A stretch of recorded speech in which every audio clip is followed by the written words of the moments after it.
Shalom buat anak-anak ibu semuanya. Apa kabar buat kamu hari ini? Ibu harap semua anak-anak SD GKPS Sinar Gunung pada saat ini masih dalam keadaan sehat, masih tetap semangat untuk melakukan ibadah online kita hari ini. Terpujilah Tuhan, hari ini kita bisa boleh melaksanakan ibadah online kita. Oke, sekali kita bernyanyi dari buku Dolim Haleluya nomor 195 ayat 1 sampai 2. Buat anak-anak ibu semuanya boleh sambil bertepuk tangan di rumah.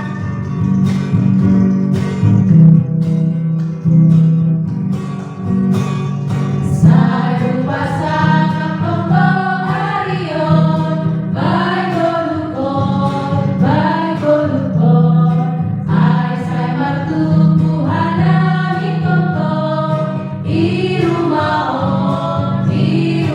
on, sorang doa malah jadi jom, godo ambilan tanah dari jom, di momado di saya tambah doktor, mega awon, sendok golongan guru iji, sorang iji, ai saya urangan tong pikoli, sangga iji, mega hana, mandori iji, rakon haso, manmabue iji, saya tonggudinya Tuhan ku iji, parolongi. Baik, mari kita tundukkan kepala kita bersama sambil diiringi dengan lantunan musik. Mari kita tenangkan hati kita, baik para guru, baik siswa maupun orang tua kami. Kita tenangkan hati dan pikiran kita. Mari kita siapkan hati kita untuk memuji dan memuliakan nama Tuhan pada saat kali ini. Kita hilangkan semua beban pikiran kita saat ini. Jangan kita pikirkan hal-hal yang tidak baik yang merusak ibadah kita yang luar biasa ini. Kita siapkan diri kita berdoa. Kembali kami mengucap syukur kepada-Mu ya Tuhan. Hari ini Tuhan masih memberikan kami kesehatan sehingga kami boleh berkumpul dengan penuh sukacita. Tuhan Yesus yang baik, hari ini kami melakukan ibadah online kami ya Bapa. Ini adalah bukti di mana kami benar-benar rindu untuk melakukan ibadah bersama di sekolah.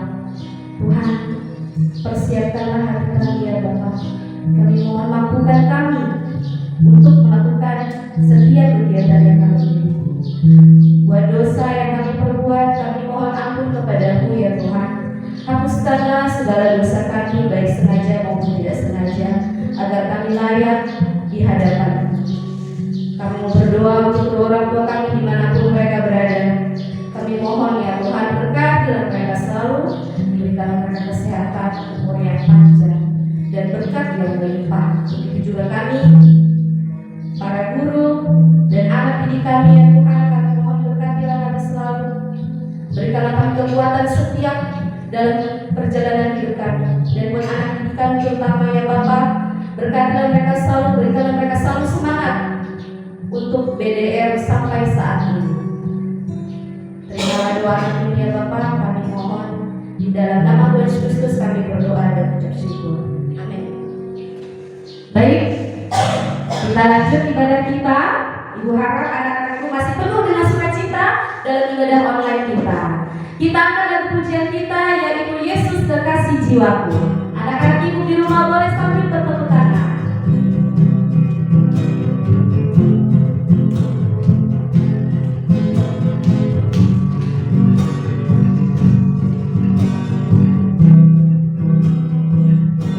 Yesus Kekasih Jiwaku, sungguh ku percaya padamu, karena kasih-Mu padaku, Kau tebus dosa.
kami mau merenungkan firman-Mu Bapa, belajar dari firman-Mu, dan Allah Roh Kudus menolong kami.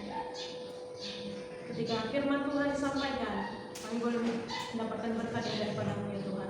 Terima kasih Bapa, menyerahkan waktu yang indah ini dalam tangan kuasa-Mu. Di dalam nama Tuhan Yesus kami siap mendengarkan firman Tuhan. Amin.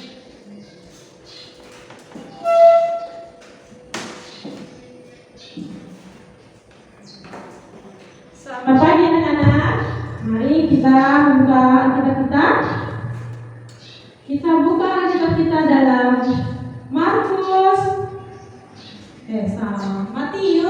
Matius pasal yang ke-27 ayatnya yang ke-32 sampai 39. Hari ini Ibu akan membawa firman Tuhan berjudul pengorbanan Yesus. Kita tahu bahwa kita akan menyambut hari Paskah, hari di mana yang kita tahu Tuhan akan disalibkan.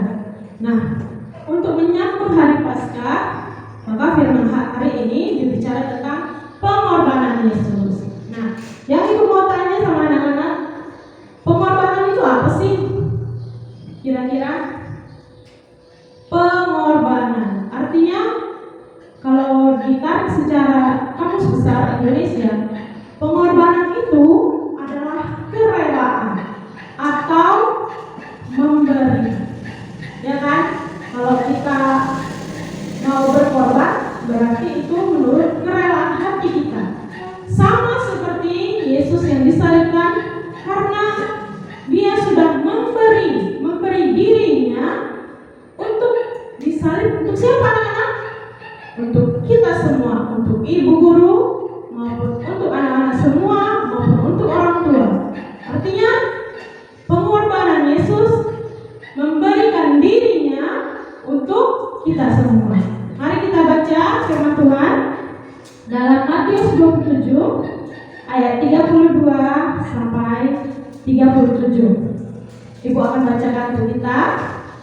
Ketika mereka berjalan keluar kota, mereka berjumpa dengan seorang dari Kirene yang bernama Simon. Orang itu mereka paksa untuk memikul salib Yesus. Maka sampailah mereka di suatu tempat yang bernama Golgota, artinya tempat tengkorak. Lalu mereka memberi dia minum anggur bercampur empedu. Setelah ia mengecapnya, ia tidak mau meminumnya. Sesudah menyalibkan dia, mereka membagi-bagi pakaiannya dengan membuang undi. Lalu mereka duduk di situ menjaga dia. Dan di atas kepalanya terpasang tulisan yang menyebut alasan mengapa ia dihukum. Inilah Yesus, Raja orang Yahudi. Ya, demikian firman Tuhan. Ini berbicara tentang masa-masa Yesus disalibkan. Nah, anak-anak, kalau anak-anak rajin baca firman Tuhan atau anak-anak pernah mendengar kisah penyaliban Yesus, maka kita akan dapat melihat banyak tahapan atau banyak sekali yang dialami Yesus sampai dia harus disalib. Artinya pengorbanan Yesus itu nggak hanya satu. Ketika dia merasa takut sebagai manusia, itu juga merupakan pengorbanannya. Ketika dia rela dihina, diludahi, bahkan ketika Yesus dicambuk, itu juga merupakan pengorbanan Yesus yang rela bersedia dihina, bahkan bersedia dicambuk, bahkan bersedia memakai mahkota duri. Itu semua pengorbanan. Nah, hari ini kita belajar tentang pengorbanan. Anak-anak juga punya pengorbanan. Jangan bilang, aku masih anak-anak, aku gak perlu pengorbanan. Ada mama, ada bapak, ada opungku, gitu ya kan? Nah, jadi pengorbanan itu tidak hanya tertuju kepada pengorbanan Yesus, tapi anak-anak juga punya pengorbanannya. Contohnya, kalian harus berkorban waktu. Artinya, kalian harus memberi waktu kalian untuk belajar. Ya, yang tadinya mainnya 3 jam dikurangi, berkorban waktu.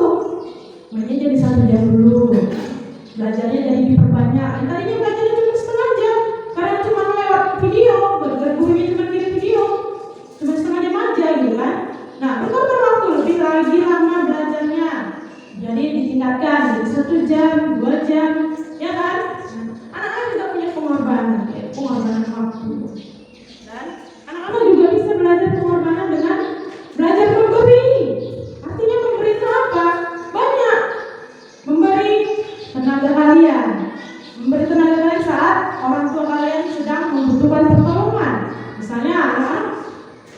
minta tolong sama orang tua. Misalnya si A, tolong dulu mama nak, sapukan dulu. Nah, itu juga pengorbanannya. Artinya kalian juga berkorban tenaga membantu orang tua. Itu juga merupakan pengorbanan. Nah, sebagai orang tua juga punya pengorbanannya masing-masing. Misalnya mengorbankan waktu yang tadinya lama berkumpul dengan teman-teman di luar, berkorban waktunya demi mengajarkan anak-anak di rumah, atau yang tadinya tidak bekerja karena memikirkan biaya yang kurang di rumah tangga harus juga bekerja membantu suami, berkorban waktu juga. Nah, kita semua punya pengorbanannya masing-masing. Tapi apakah pengorbanan kita itu berlandaskan hal yang benar? Nah, pagi ini kita belajar gimana dasar pengorbanan itu yang benar. Yang pertama, kita harus mendasari pengorbanan kita itu dengan kasih. Itu yang utama, kasih. Jadi kalau kita punya kasih di dalam hati dan hidup kita, maka soal memberi itu nggak terlalu susah gitu kan. Kalau anak-anak punya kasih di dalam hati hidupnya, ketika menolong orang tua, ketika minta tolong orang tua, tolong dulu nak, bersihkan dulu rumah. Kalau kita punya kasih, maka kita akan menjawab, iya mak, aku akan bersihkan rumah. Tapi kalau anak-anak belum penuh dengan kasih di dalam hati dan hidupnya, maka dia akan, aku nggak mau, aku mau main, kan gitu. Nah, kita juga orang tua. Kalau orang tua yang memiliki kasih di dalam hati dan hidupnya, dia otomatis bersedia mengorbankan dirinya demi keluarganya, demi anak-anaknya, demi suaminya. Untuk apa? Untuk hidup yang lebih baik tentunya. Begitu juga dengan kita sebagai guru-guru. Kita juga harus memiliki kasih, khususnya dalam mengajari anak-anak yang mungkin tertinggal dalam mengajar pelajaran. Kita harus memiliki kasih dengan mengorbankan waktu kita juga. Yang tadinya bisa cepat pulang, yang tadinya nggak ada pengajaran lagi, tapi karena kita memiliki kasih, melihat ada anak didik kita yang kurang dalam mengajar pelajaran, kita bantu dia, kita tolong dia gimana supaya pelajarannya tidak tertinggal. Nah, dasar yang pertama adalah kasih, seperti Yesus yang rela berkorban kepada kita. Kenapa? Karena kasihnya. Ingat Yohanes 3:16, karena begitu besar kasih, karena begitu besar kasihnya. Jadi karena begitu besar kasih Allah, maka Yesus rela berkorban disalibkan untuk kita. Nah, begitu juga dengan kita rela berkorban waktu, tenaga, bahkan kadang kita harus berkorban materi. Pertama itu kita harus memiliki kasih. Ya, anak-anak ibu semuanya, yang pertama adalah kasih. Yang kedua, dasar untuk kita bisa menjalankan pengorbanan kita masing-masing adalah ketulusan. Ya, ini agak belajar sedikit kisahnya, tapi ini tentang pengorbanan juga. Seperti Abraham yang berkorban mengorbankan anaknya Ishak. Ya, kalau anak-anak semua belajar firman Tuhan, mengingat kisah-kisah Abraham, pasti tahu di mana Abraham disuruh Tuhan mengorbankan anaknya Ishak. Kita tahu sama-sama waktu Abraham ingin menyembelih anaknya, Tuhan langsung bilang, jangan, aku sudah melihat ketulusanmu, aku sudah melihat hatimu. Artinya Tuhan melihat ketulusan si Abraham yang mengikuti perintah Tuhan. Ketika Tuhan bilang, korbankan anakmu untuk orang kepada Tuhan, dia korbankan, walaupun Tuhan cegah, ya kan? Nah, ini bicara tentang pengorbanan Abraham. Ada ketulusan di dalamnya mengikut Tuhan. Nah, begitu juga dengan kita, ketika kita berkorban membantu orang tua kita, begitu kita anak-anak juga berkorban memberi waktu untuk belajar, itu harus dilakukan dengan dasar ketulusan. Ketulusan itu murni karena kamu ingin belajar, murni karena kamu ingin membantu orang tuamu. Begitu juga orang tua murni dan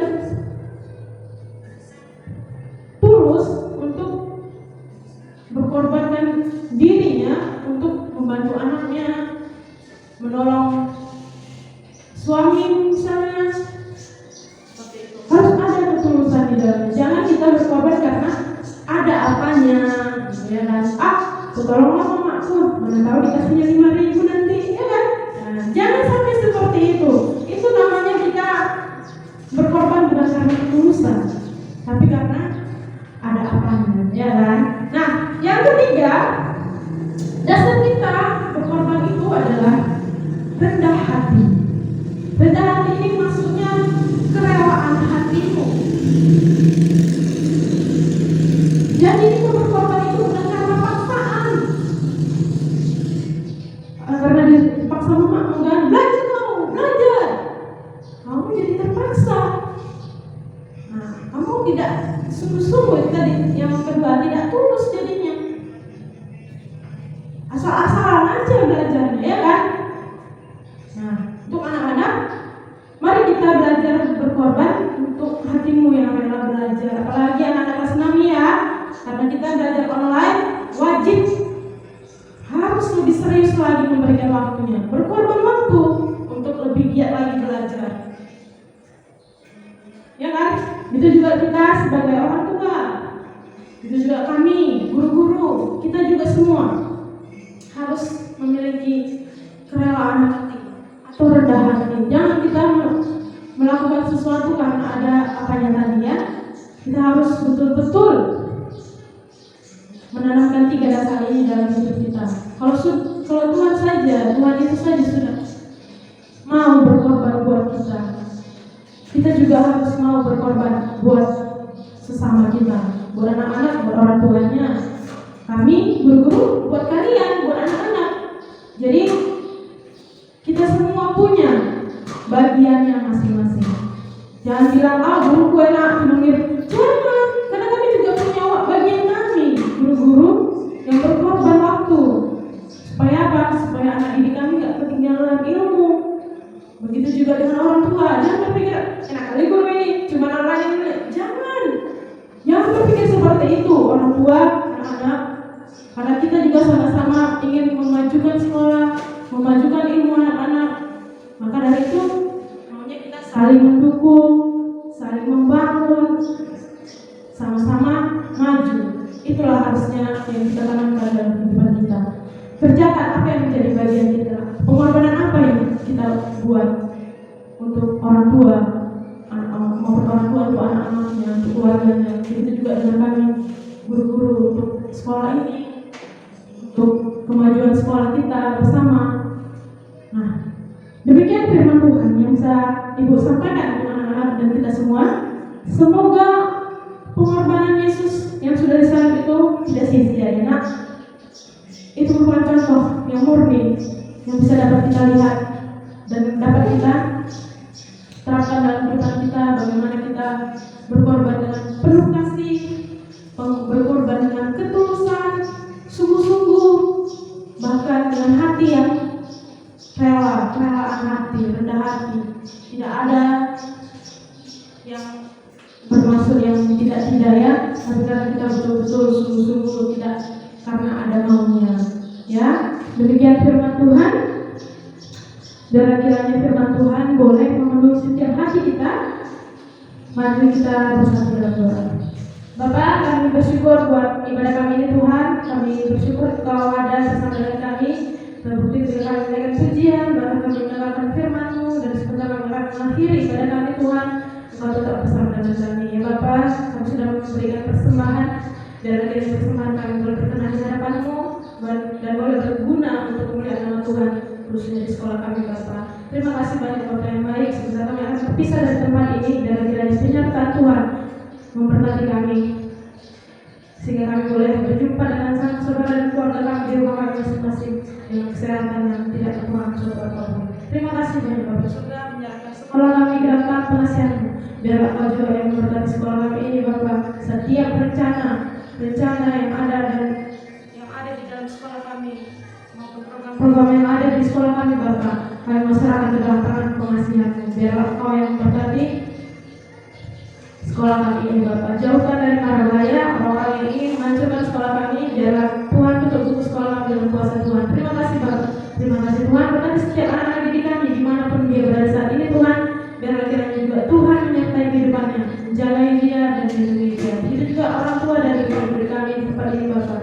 Biarlah yang berkati memberkati setiap usaha pekerjaan mereka, apapun yang mereka kerjakan oleh tangan mereka ya Bapa. Biarlah semuanya berhasil dan beruntung di dalam kehidupan mereka, sehingga mereka dapat memberkati keluarganya dengan berkat-berkat yang daripada Bapa. Terima kasih Tuhan Yesus yang baik, terima kasih Yesus. Kami menutup ibadah kami dan kami berdoa di dalam nama Tuhan kami Yesus Kristus yang adalah Tuhan dan Juru Selamat